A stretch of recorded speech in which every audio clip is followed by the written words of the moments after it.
Okay.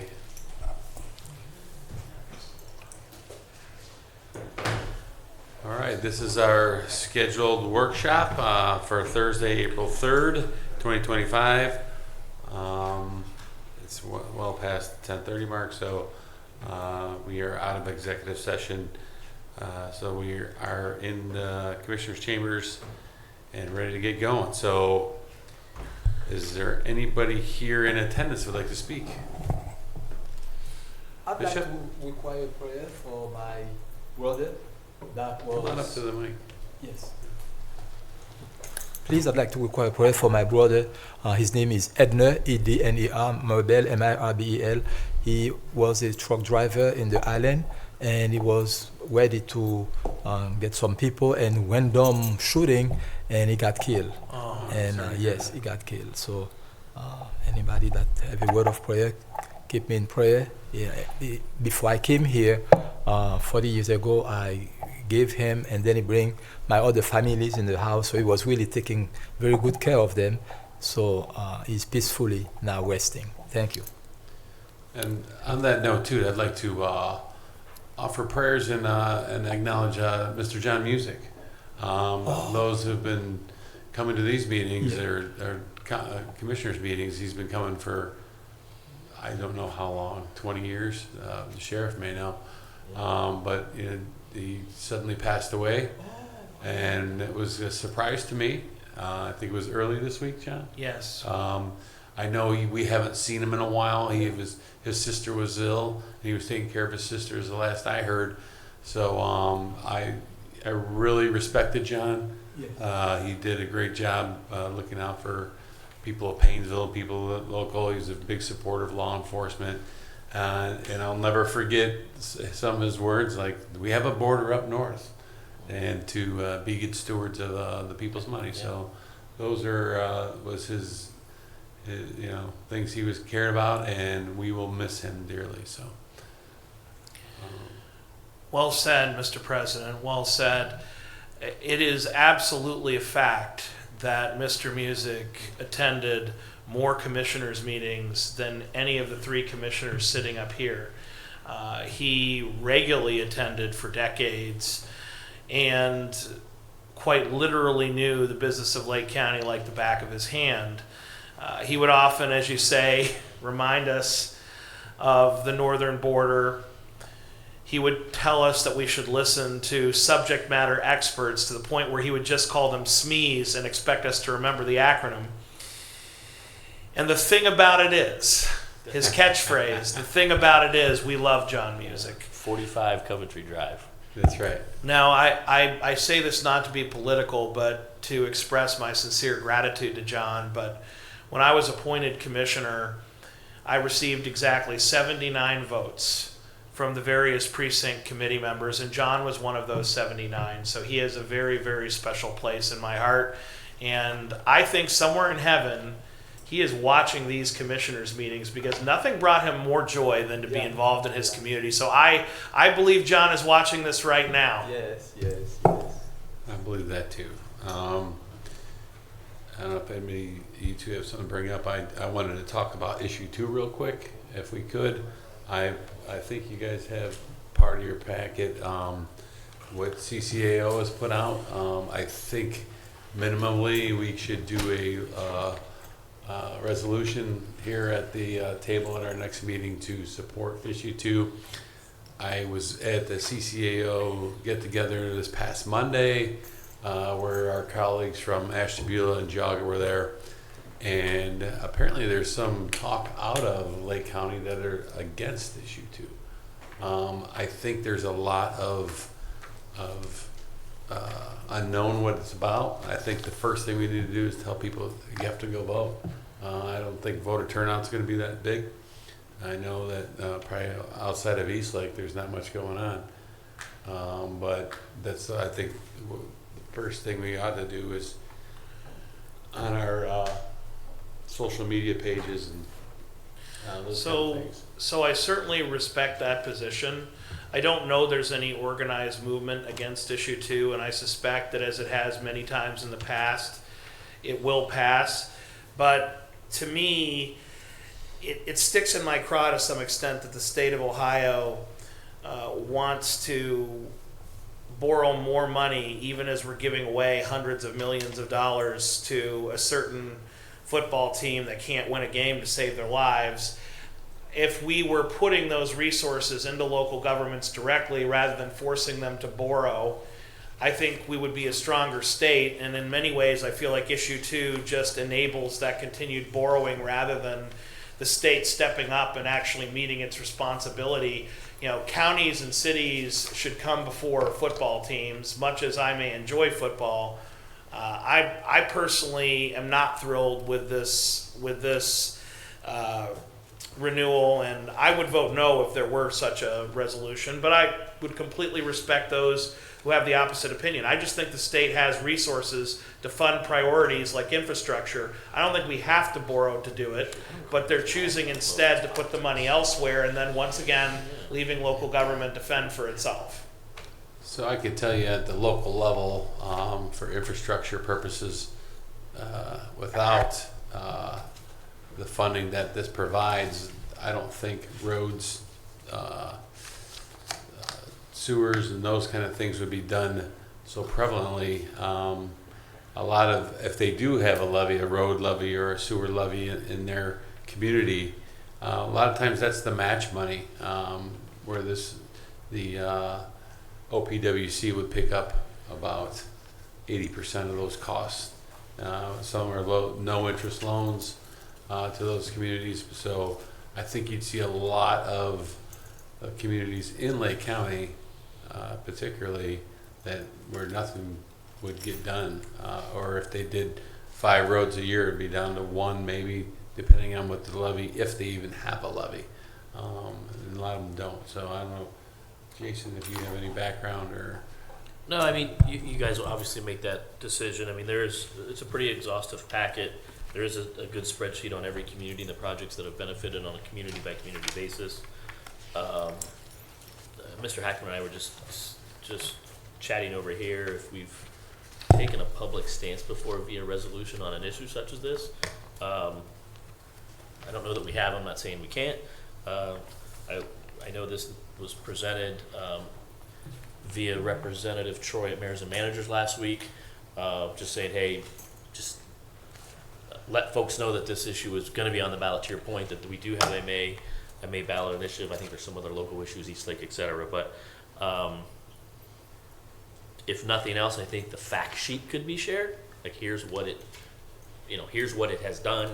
Here's what it may do. If that's a hybrid solution for the board, is just presenting that sort of stuff. So That's possible. I just know that it was also presented by Sarah Fowler Arthur and Dave Thomas at our meeting Monday, and with the hopes that we would at least get the word out. And again, the word to vote, I mean, just to get out the vote, because yeah. I don't know what you think about it. Well, I support informing the public as to what the issue entails and letting folks make their own decision. I don't support telling them how to vote. That's fair. I was on a policy call yesterday afternoon. I think Commissioner Reagan was walking by my office with CCAO, and and there was probably 15 to 16 commissioners, lobbyists for the seat on the call. I was listening and working at the same time, but this same thing came up about, we heard in Northeast Ohio there's and they didn't use the word movement, but some chatter about it, so just another thing that I heard on the call. I'd like to look at this a little bit more, Mr. President, in terms Sure. of the board putting out something supporting an issue. I do believe there's some Attorney General opinions out there that frown upon that, and statutory authority as well. I'll let Mr. Boyd know that. I think they provided I saw it's from CCAO. I was Yeah. a little bit taken And aback. I do know the city of Mentor voted in favor of the same resolution, so I know folks have done it, but that doesn't necessarily mean it's all proper. yeah. Ask for forgiveness later, right? Is there any other comment on this, or any? I don't, go ahead. I don't particularly have any comment on this. I think I'd like to look into it more. I don't know that I'm a fan of starting the precedent of passing resolutions in support or against any of the issues, but I think it is important that we inform the public, obviously, first to get out to vote, but second, what the implications of this are. I also have to express my displeasure with what I've seen of the initial numbers coming out of Columbus. I'm a season ticket holder for the Browns. And when I started looking back into the original lawsuit that determined Ohio school funding was unconstitutional, and that goes back to 1991 was when I think that was first filed their complaint, and took 6 years to be resolved. And what I've read, and obviously I have to read more on it, but the Band-Aid solution to make it constitutional was to properly fund, and I believe there's a commission that we have now that says somewhere between 666 million and 800 million is necessary to properly fund, to be within the Constitution guidelines. And yet the budget that was proposed, I think, calls for in the $200 million mark. At the same time funding a stadium for $600 million. If we're going to pass resolutions, and if we're going to try to get involved in state house politics, I think there's a big glaring issue that would require some attention, and that we should bring some light to the fact of this. And if that goes through, listen, I'm all for making sure. We talked about in the commissioners' meeting that we're working together with the folks that fund the nonprofit institutions in our county that deliver the services, and we're making sure that we are efficient and effective and stewards of that dollars before we go back out into the communities and say, we need your taxpayer dollar. We have to be held accountable that we are doing our best job. And I'm all for doing that. But simply slashing and then saying, figure it out, I don't know that is the best solution to this problem. We were told that cuts were going to be made at the federal level so that the spending could be picked up at the state level. So if you cut at the federal and you cut at the state, guess who's left to pick up the bag if you want to have schools anymore? So I just think that if we're going to start to get involved in state house issues, I'm all for that, but let's start looking at some of the bigger issues as where I feel that the boards of education in our county are going to be decimated. There's going to be some impossible decisions that need to be made.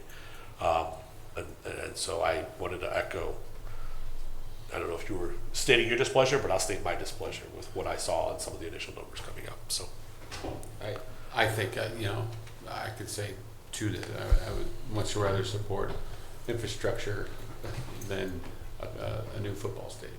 yeah, and I get that it's an investment, and I get that there's tax revenues. I get it too, right? but it's But man, you can't tell me that we have to when there's a commission that says you got to put 600 million to 800 million into the schools just to keep it constitutional, and you put 200 million, but yet you allocate 600 million to a stadium.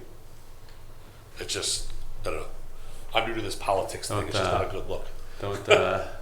Don't look for it to start making sense. But I've heard several of our representatives now say that they've cut income tax at the state level. Now they want to cut property tax. What's left? And if they want to have that conversation, I'm the first guy to sign up. You want to have an honest conversation about cutting income tax at the state level and pushing it down to the local level? Yes, please. I would much rather we have control of our income tax here at the local level than sending it down to Columbus and begging for it to come back, right? But let's have an honest conversation about that. You don't get to take a victory lap that you cut our taxes at the state level, because if the money coming down to the schools and the local government fund is cut and slashed, then just to maintain the level of services we have, you have to raise taxes here at the local level.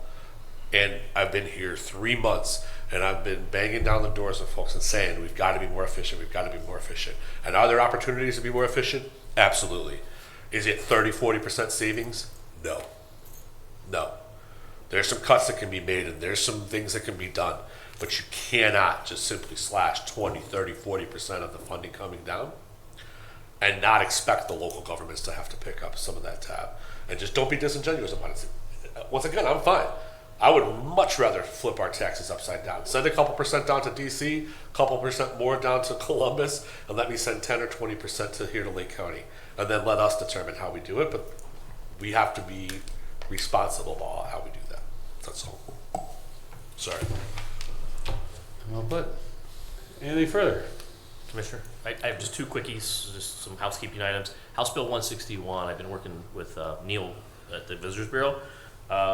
Something that I would like to ask Mr. Dole to lend some support. House Bill 161 will help with our B&Bs, or our Airbnbs, VRBOs, would mandate that the companies, remit their lodging tax, not the voluntary actions we've seen of those who use their homes or businesses.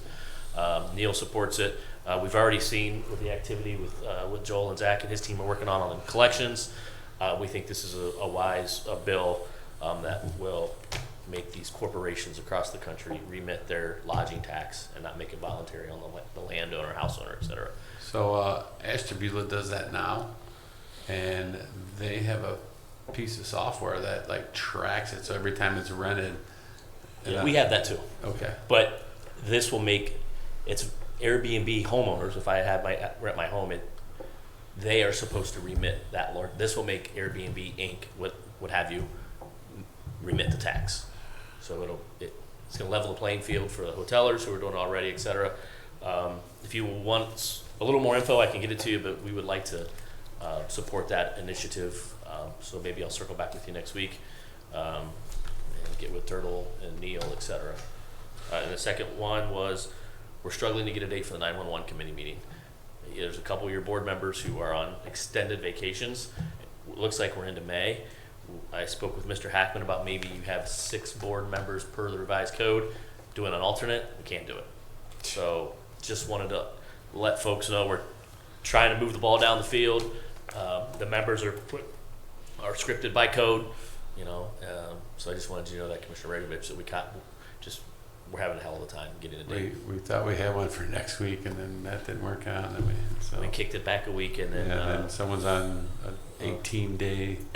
So, not for lack of effort. It's just herding cats at the moment. That's all I have. Okay. Anything further?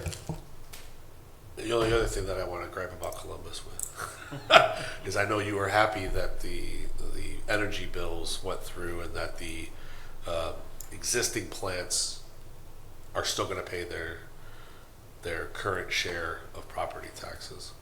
And that's great. That was a great start, but I do have to express my concern with the fact that new plants are going to be severely discounted or extremely discounted. I think instead of a 25% assessment at the current rate, I think the House bill is 7%, and I think the Senate bill is 0%. So it would make new plants tax exempt. And we all sat and had the conversation with the folks here recently from our power plant. We talked about the emergency notification system, and we talked about the fact that the backup to the emergency notification system is our local fire departments going around street to street. And the fact is they don't have the staffing or the equipment. And energy plants are wonderful. They still have a burden on the municipalities that they go into, whether they're existing or new. And so I think it's just a disservice to the local governments to try and incentivize. Listen, we all want those companies to come in and do business with us, but that comes with a cost. It comes with an increased burden on our streets, our utilities, our first responders, and I just think that they need to be careful about how things are written and what discounts are given down there. So, but Yeah, I think on the private side of things, if you're going to start a new business, you can get a tax break up to a certain amount of time, and then you got to pay.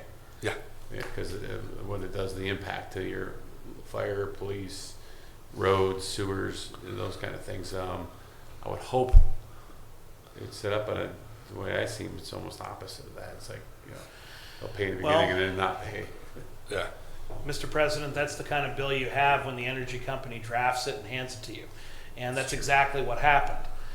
So I actually share all of Commissioner Beveridge's concerns. It's just this is such an improvement over the crisis the bill was before, that given what's been coming out of Columbus recently, I'll take the win. Fair enough. Yeah, it was, we had a lot to lose. So, Fair enough. okay. I feel better. Anything else you want to talk about, Columbus? Not today. All right, well, I'll bring this meeting to a close then. Very good.